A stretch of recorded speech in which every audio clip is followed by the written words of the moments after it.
What's happening, everyone, and welcome back to the Pathways to Success podcast. On the show today, I have Shannon McKain, and she is a speaker for conferences in over 45 U.S. states, recurring guest on the Better Kansas City TV show, featured on Dude Perfect, member of the NSA, Pryor Leadership Fellow, and of course, a former NFL cheerleader. Shannon McKain, welcome to the podcast. How are you? Hey, thanks so much for having me. Yeah, no problem. And shout out to Jake, who created this introduction, so thank you, Jake.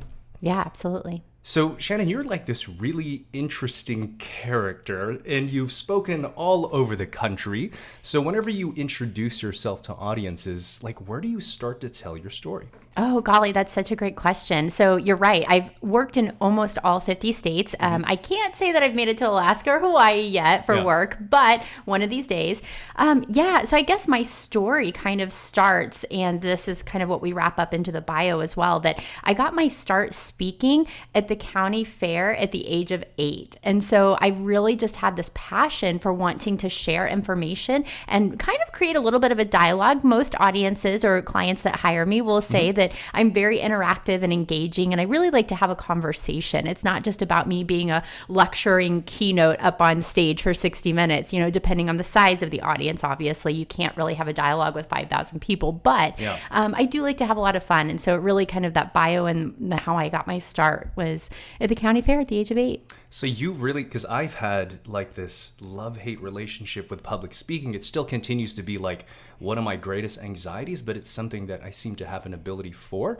So did you always have kind of like this performer quality to you, or tell me about that? Yeah, I really gravitated towards it. So if you think about the idea that just from a nature versus nurture perspective, naturally I am really engaged with the idea of performing and being on stage and wanting to tell a story. And so a lot of people, especially in the 80s, I'm a child of the 80s, they maybe would have said, oh, I'm going to go be a singer or I'm going to go be an actress. But I don't know, for whatever reason, neither of those outlets really made sense for me. It really came back to the idea of standing on stage and delivering a message. And so, of course, I took that into forensics and debate in high school, and then went on to college to be a double major in communications and political science, thinking, oh, well, maybe I'll serve our country in a different way, like maybe as a politician or just getting involved in community somehow from that perspective.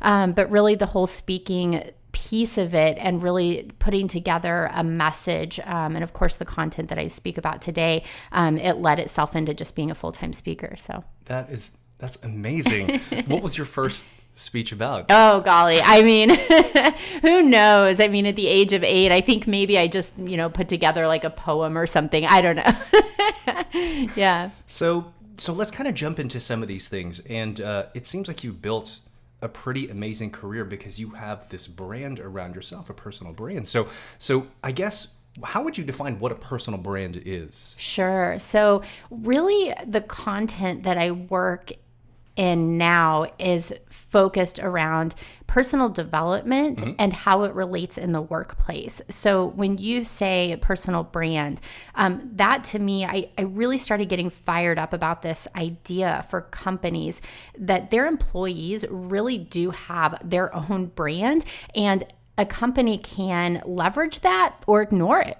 And especially in 2018, 2019, we have an opportunity more now than ever before to really try to utilize our employees as brand ambassadors for our companies. And so I kind of look at it from the corporate perspective where, it can work as a win-win for both the company and for the employee, that, if you really kind of think about yourself as a brand, just like Target is a brand, Reebok is a brand, Starbucks is a brand, a person can have their own really strong brand too. So how does an individual start to make sense of what that personal brand actually is? Sure, absolutely. So I always like to advise and say things like, okay, let's just start to make a list of adjectives or just pieces that maybe describe who you are and what you think you kind of stand for. What do you gravitate towards? What do you maybe stick away from? And then once we start to kind of get some ideas there, then we can start to try to put together what we call like a personal mission statement. Like, what is it that you're trying to achieve both personally and professionally? And that can change over time. I mean, my personal mission statement at the age of 18 is most certainly not the same personal mission statement that I have today, but they're tends to be some kind of revolving factors that kind of are going to stick with a person for most of their lives. So, for example, like I will probably always be branded as kind of a Midwestern, wholesome type of person. I'm probably never going to be that surfer from San Diego that's just kind of carefree and lighthearted. And so you just start to kind of think about some of those things and then how you can make them work for you. Interesting. So who do you think, if we were to look at companies and search for examples, who do you think is doing the best job of sort of highlighting their individual employees as brand ambassadors? Ooh, I love that. I would have to look harder at this particular piece, actually, but two people that really come to mind would be Kat Cole with Focus Brands. Okay. She's the former CEO of Cinnabon, and then she then became the CEO of all of Focus Brands, which now has like Jamba Juice and Cinnabon and 4 or 5 other brands as well. And she, I think, has, number one, she has an incredible personal brand, but then I think she also empowers her employees to kind of think a little bit harder about this sort of topic, as opposed to just being employees. And so I think she probably does a really great job. And then another person that I think does a really great job with his employees and staff would be Gary Vaynerchuk. Gary Vaynerchuk, yeah. I love him. I think the people that work for Gary, I think, are really passionate about the overall business and the vision that he has. And of the people that I know that work for him, I think that they are really great brand ambassadors for him too. Yeah. So as far as, I guess, communicating that personal brand, what are the best sort of ways to do that? Sure. So I think, again, coming back to social media, this is where we have a lot of real estate and a lot of opportunity to really try to grow or, again, leverage that brand. If you think about the types of things that employees or just individuals in general post on social media, that can be a great reflection for a company. And again, also just the individual. And so think about the types of things that you post. You're probably posting about your new 100% of the time entrepreneur. Yeah, right. So you're probably posting a lot about that. You're posting a lot about podcasting. You're posting a lot about the types of things that you're interested in. And so all of that is going to elevate your brand. And the more consistent and clear you can be about those certain like silos that you're posting about, the more brand identity and recognition you're going to have. And so as an individual, if you're a cat person or a dog person, if you are interested about marketing or accounting, if you are interested in your volunteering and how that kind of coincides with your professional life, whatever the case may be. I'm just trying to throw random things out there. Just know that you are putting together a digital footprint along with your physical footprint in this world. And all of those pieces of communication matter about your personal brand and also how it could potentially relate back to the company. Yeah. Interesting. Huh. So as far as like having a personal brand as an entrepreneur, how has that benefited you and your business? Oh, golly.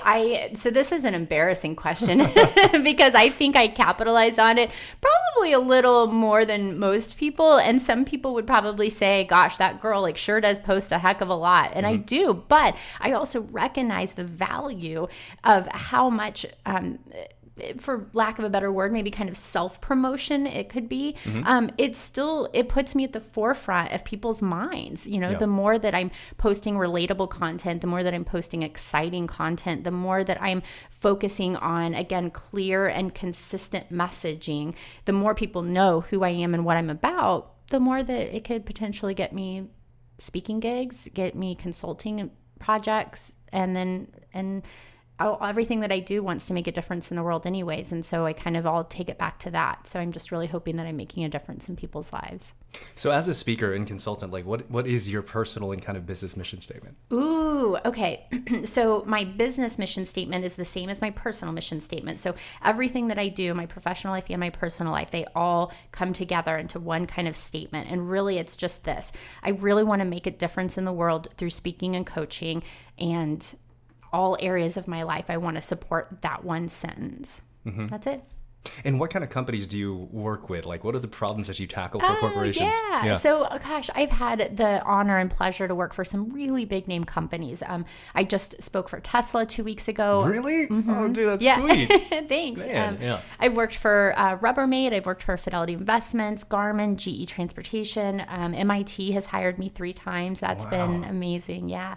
golly, I mean, I could keep going, but the biggest piece for me is not just about going and getting a speaking engagement. The biggest piece for me is, again, making a difference in those folks' lives. So both the person that hires me within the company, but then also the employees or the folks that are sitting in the audience. And so to me, I want people to have the most exciting, incredible life that they can, both personally and professionally. And let's be clear, we all have to work, right? We all have to have a job. And so many people, I feel like, are not fired up and passionate about the work that they do. And so if I can come in and deliver some inspiration, motivation, and some ideas about the soft skills in the workplace, so personal brand, emotional intelligence, generational communication, really trying to understand each other better, I believe that can help people be more successful in the workplace.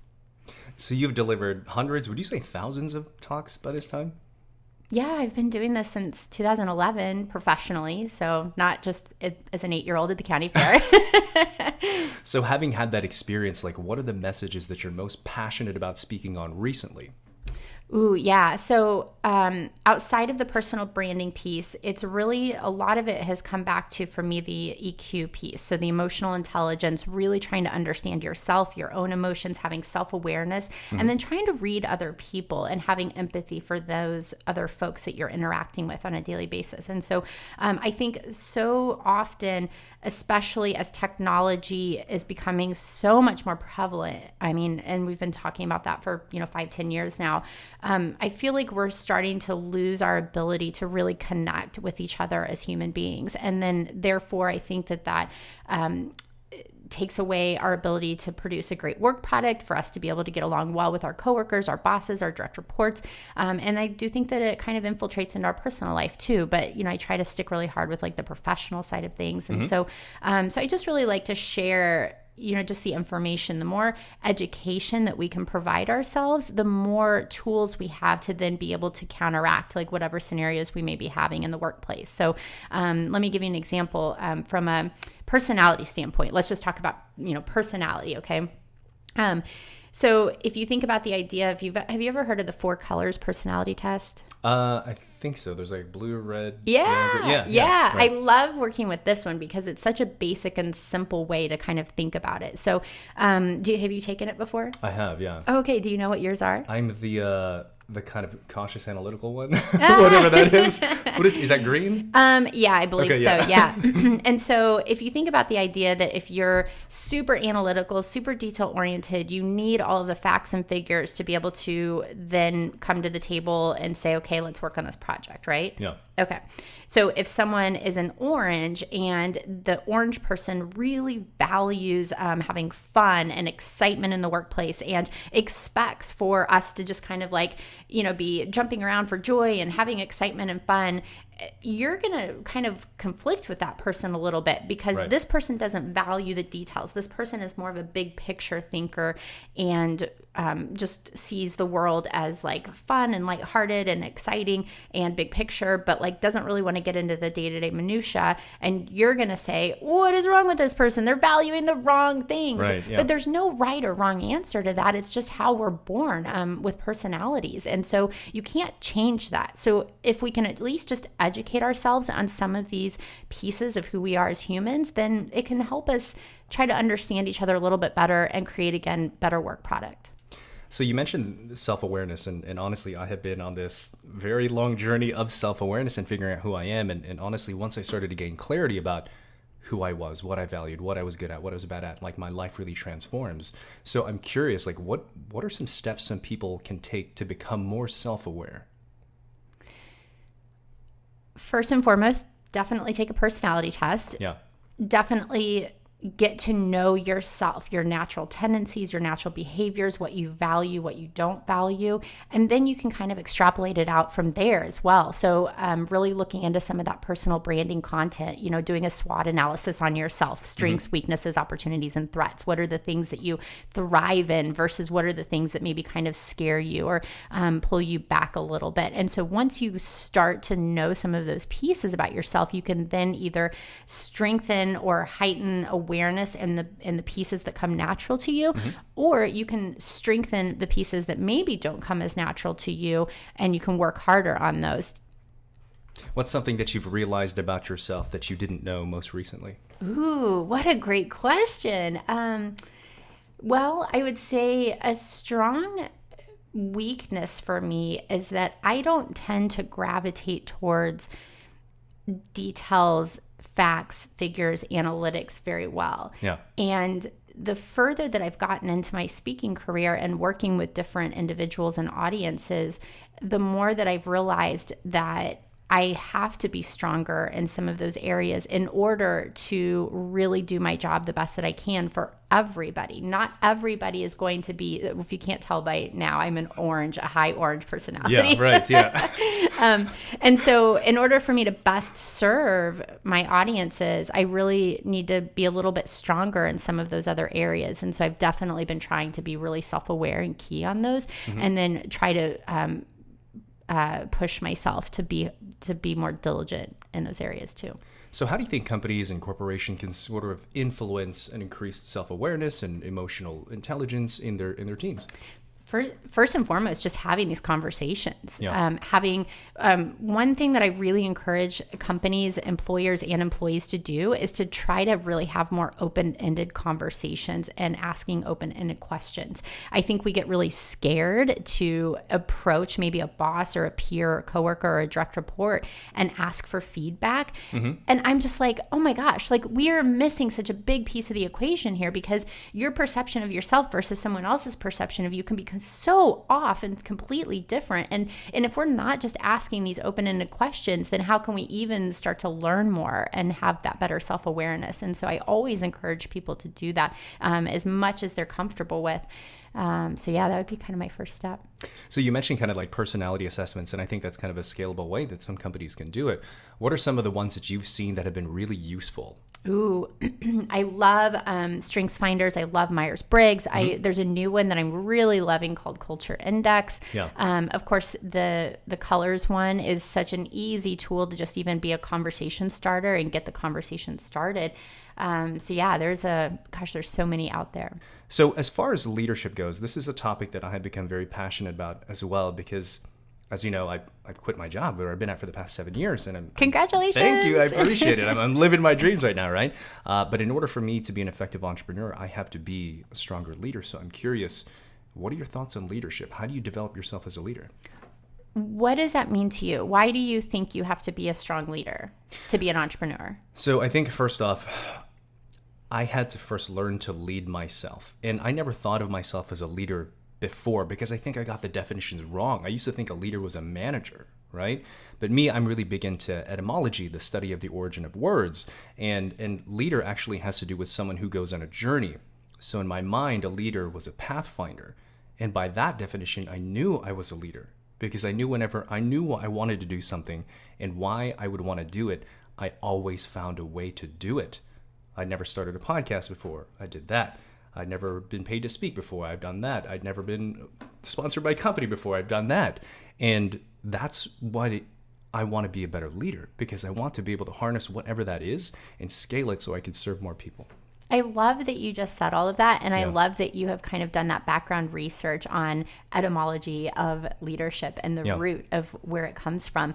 So I don't speak on leadership regularly, but of the content that I bring to the table from that genre, you hit something, the nail on the head for me, that is a huge passion for me when it comes to leadership. So when I give a speech on leadership, I focus in 4 key areas. And I say we can work on self-leadership, we can work on shared leadership, we can work on servant leadership, and then we can work in situational leadership. And what that means to me from just a Cliff's Notes, high-level, 30-second overview, you hit the nail on the head with, we can't be great leaders if we don't first and foremost understand self-leadership. What is that intrinsic motivation that gets you out of bed every day? What is it that you're passionate about? Can you lead yourself? Or does somebody else have to hold your hand and bring you along, you know? And it doesn't have to do with being a manager, or having direct reports, or having a big scalable something that you're managing. It's just getting yourself out of bed and having that self-leadership and understanding yourself. And then the shared leadership piece is being able to work in teams and work with other people. The servant leadership is being able to really serve from behind and help others get to, perform the project or the teamwork that they need to do. And then situational leadership is my favorite one, is really understanding what kind of leader you are at your most uncomfortable, when you are out of your element and you are just trying to figure out how to make the right decisions, but you may not know what the right decisions are. How well can you actually lead? Mm-hmm. Do you still get anxiety when you speak or no? A little bit, yeah. A little bit? Yeah. How have you dealt with fear in the past? Because honestly, I think a lot of times that's what hinders me from going to the next level or whatever. It's, the opinion of others, the fear of failure. Like, how have you dealt with that? My mother would tell you that I, as a child, never seemed to shy away from anything. In fact, my mother actually passed away when I was 21. So she passed away about a month before I graduated from college. And just recently, a week or two ago, I found a letter that she wrote me 11 years before she passed away. So before she ever got cancer, before she ever knew that this was going to be the fate of her life. And I was reading this just a week or two ago, and it brought so many tears to my eyes, because she was just saying, like, Shan, like, you were born with something to you don't get afraid of things very often. And when you are maybe a little fearful or timid about something, you find a way to work through it and figure it out. And so there's something that I think intrinsically that, like, that piece of me, I kind of have never really been affected by, but we all know we've been affected by fear. We're always going to be afraid of something, right? I'm definitely afraid of spiders and whatever, but two experiences in my life that I have to tell you about. Let's hear it. I've worked through that piece even more so than just like, I have no fear of getting on stage. So the first piece was I lived on a canoe for 2 weeks in the Florida Everglades. What? Yes. How did that come to be? So it was a part of a leadership program that I went through in college. And I actually elected to go back on the trip a second time a decade later. So just like a couple years ago. You lived in a... So... Yep. Okay, explain the mechanics. So the whole point of the trip was to see how well of a leader you can actually be when you're completely uncomfortable, out of your element. The instructor said to us, hey, look, we can't teach you situational leadership in the comfort of your home. We literally have to get you out of your element and into the elements to really see how well you can lead. And let's be clear about psychology and human behavior for a second.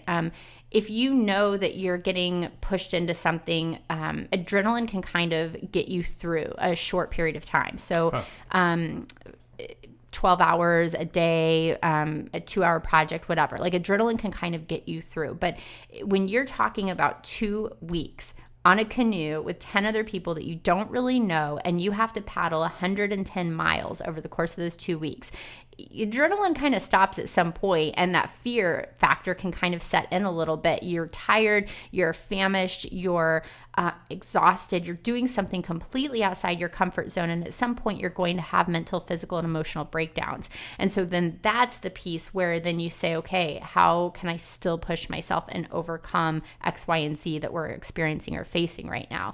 And so that trip taught me so much about the resiliency of the human spirit, the human body, and the limitations that we superficially place on ourselves, and how much farther humans can push themselves, like more so than we ever give ourselves credit for. And then the second time I experienced it was cheering in the NFL. You don't get to the NFL without wanting to be the best of the best. I don't care if you're a cheerleader, a player, front office administration, the grounds crew, the receptionist. Like, I don't care what level of the NFL you work in. You don't get there without wanting to be the best of the best.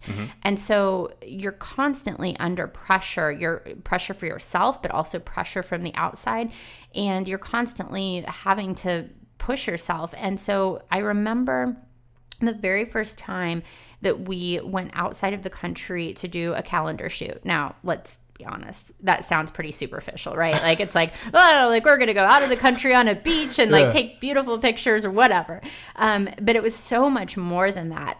Our coach said, hey, look, I have my entire team here with me for 7 days, and I'm going to try to do as much practice and work as we possibly can to become a really synchronized unit and to be able to get as much as we possibly can get done this week.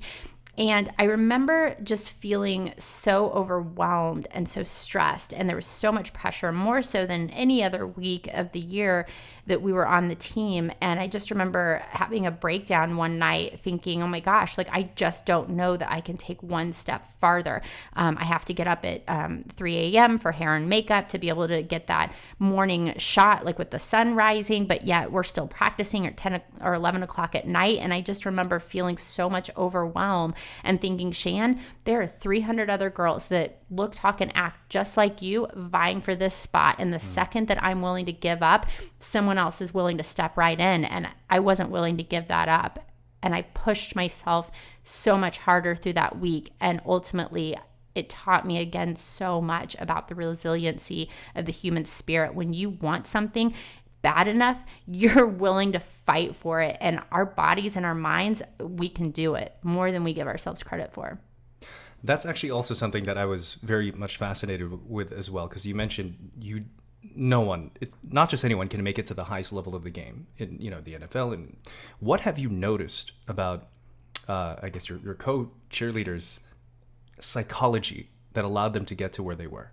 Yeah, so you certainly look at just, what you were born with, your natural abilities, but then also then some girls maybe had more of an advantage because they'd been taking ballet classes since they were 3 or whatever. That was not my reality. I didn't take a cheer or dance class until I was a freshman in high school and just happened to make the freshman cheerleading squad. And so you look at all these different variables and backgrounds and you say, okay, well, oh, she maybe had it easier. Oh, maybe this person came from this family or whatever. No. Mm-hmm. The reality was that the 32 women I had the privilege of cheering with for 2 years in the NFL and then 2 years with Major League Soccer was that we definitely wanted it bad enough that we were willing to do whatever it took in order for it to make it happen. And so if that meant working 2 jobs, if that meant getting a personal trainer, if that meant working really hard on our communication and football skills or whatever the case was, I mean, we were willing to put in the work. And ultimately, it paid off. What % of that do you think is nature versus nurture? Like, can you teach desire, or do some people just kind of have it or not? What do you think? I think human beings have it more than they realize. Yeah. I think we all have an innate desire to want something great for ourselves or our lives, but yet maybe we are scared and don't want to ask questions. Maybe we're afraid that we aren't good enough. Maybe we think, oh, we weren't born into the right resources or whatever. And I think human beings are far more capable of accomplishing their dreams than they really realize. Yeah. Where do you think your motivation comes from? Oh, golly. I just want to live the life that I want to live. Yeah. And I recognize that it's fully in my control. I mean, like I said, I didn't come from a family of privilege. My father worked 2 jobs just to put food on the table. He was a delivery driver, delivering pizzas for 3 or 4 years, I remember. Wow. And I just remember thinking, like, I'm fully capable of doing whatever it is that I want in this life. And all I have to do is wake up, show up, and ask questions. And there's someone on this planet who's willing to help fill in those gaps for me or answer those questions for me in order for me to make it happen. And nobody can give that to me. And also, I fundamentally believe no one can take that away from me either if I don't allow it. And so I guess that's just my motivation. I'm really selfish. I want to live the life that I want to live. And so therefore I'm willing to ask the questions and figure out, how do I make that happen for myself? And you really do. Obviously, you live life very intentionally. And, a lot of people talk about people have to find their purpose. Do you believe purpose exists? Over the years, I've gotten this question about, I don't know what I want to do with my life. How do you know? How do you figure that out? Yeah. And I can't say what is right or wrong for someone else's life. I can only say what I've experienced for myself. And as a young person, it was definitely a lot of trial and error. I can definitely tell you that I tried a lot of different things. I tried telemarketing, I tried politics, I tried marketing as like a, like as a designer or like, as a creative person. I've tried a lot of things in my life, and I think I started to learn about myself, like what I loved, what I didn't love, what I was really good at, what I wasn't really good at.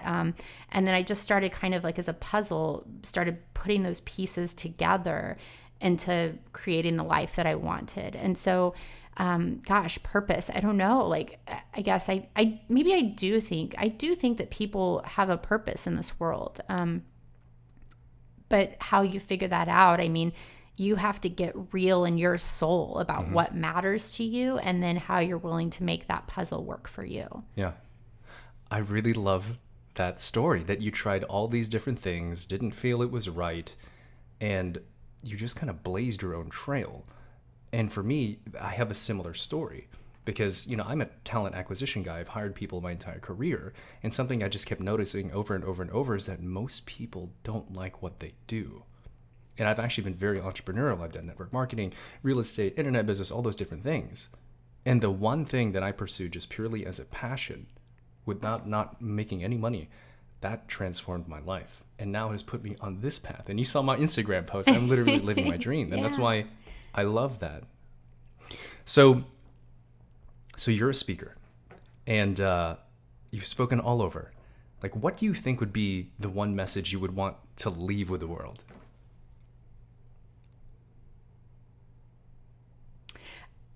I want people to be their absolute happiest and their absolute best in this one life that we get to live. And so if I can provide content or education or inspiration to help people get there, then that's my driving force and desire for my life. And so at the end of almost every talk, if I can fit it in, I fit in this one quote from Mother Teresa. I've loved Mother Teresa since I was a kid. How I came onto this like passion or fascination with her, I don't know, but I just remember like really loving the work that she did in her life. And there's one specific quote that she has that says, "Let us always meet each other with a smile, for the smile is the beginning of love." And I think for humans, we get so caught up in the day-to-day just to-do list and checklist and mundane, like going through the motion activities. And I think we forget to live.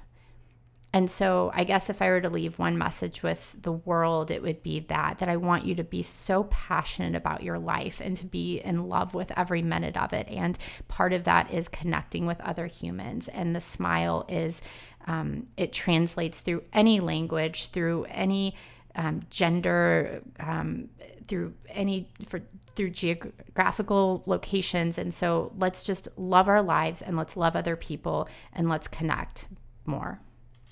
I love it. Shannon, how do our listeners connect with you, book you as a speaker? Tell us all your contact information. Oh, golly. Well, in true personal branding form, all my stuff is out there on the internet. All you have to do is Google my name, Shannon McKain, all my social media, Shannon McKain or Shannon L. McKain. And yeah, you can find me all over. Shannon, former NFL cheerleader turned speaker. I mean, whatever you want to Google. Shannon, who lived on a canoe for 2 weeks in the Florida Everglades, you can find me. Love it. And we'll make sure to have all your information in the show notes as well. Thank you very much for being on the podcast. Thank you so much for having me. This was such a blast. Awesome. And everyone else, thank you all for tuning in to another episode of the Pathways to Success. As always, make sure to subscribe, comment, and share, and we'll see you next time on the next episode of the Pathways to Success.